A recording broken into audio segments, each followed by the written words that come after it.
Quando falamos no período de transição de uma vaca leiteira, começam a surgir alguns questionamentos.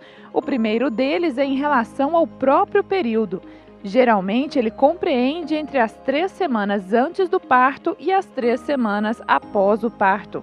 Existem técnicos que consideram alguns dias a mais ou a menos, mas, independente do tempo, uma coisa é certa: falhas durante este período podem resultar em muitos problemas durante a lactação seguinte. Esta é, sem dúvidas, a fase mais crítica para uma vaca. A mudança fisiológica na minha vaca de leite é muito grande, porque o bezerro ou a bezerra lá dentro está crescendo, ou seja, o rumen começa a diminuir o seu tamanho, ela diminui a ingestão de matéria seca quando vai chegando próximo ao parto. Tem mudanças fisiológicas, hormonais, mudanças físicas de estresse que pode comprometer todo esse consumo de matéria seca do animal antes do parto. Ou seja, se o animal ele pare comendo pouco, ele não consegue ter um pico de produção tão forte e, consequentemente, ele tem maior chance de ser descartado desse seu rebanho devido à baixa produção. E principalmente pelas chances desse animal ter mais doenças metabólicas pós-parto. Estudos mostram que mais de 20% dos animais nos rebanhos leiteiros são descartados involuntariamente, seja por baixa produção de leite, algum problema no parto ou mesmo mortalidade. Um percentual que pode ser reduzido com o maior monitoramento e atenção a estes animais. No dia a dia, nas fazendas, os produtores, os técnicos precisam ter foco nesse período, ou seja, se for possível criar um ambiente mais favorável pós-parto, com um número de animais reduzido, para que você tenha maior atenção nesses animais, com controle de temperatura retal, para ver se esse animal está bem, controle de consumo, se ela está consumindo bem a injeção, se ela tem vontade de comer, se tem motilidade ruminal. Outro ponto importante, se for possível ser realizado na fazenda, é a verificação de se os animais estão tendo cetose subclínica ou cetose clínica, que a gente espera ter o menor possível.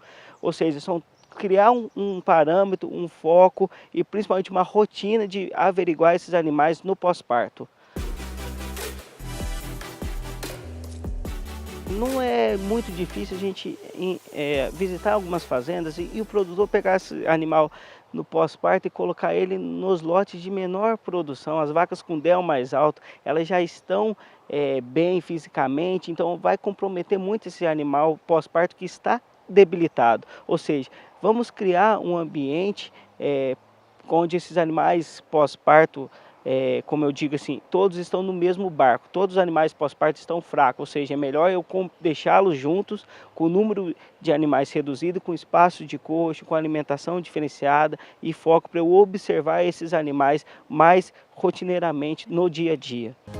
É importante que o produtor esteja consciente de que vale a pena investir neste período e precisa, antes de tudo, contar com um plano de ação para reduzir ao máximo possível ocorrências indesejadas.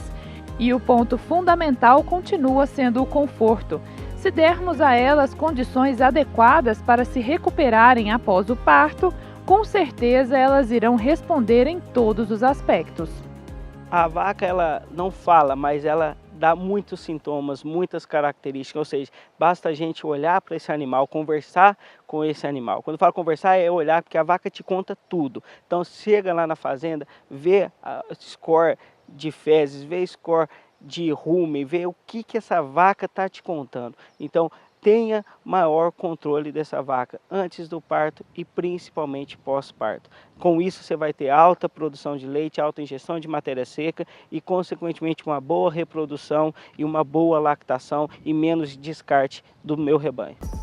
E na sua propriedade, você está monitorando corretamente suas vacas no período de transição?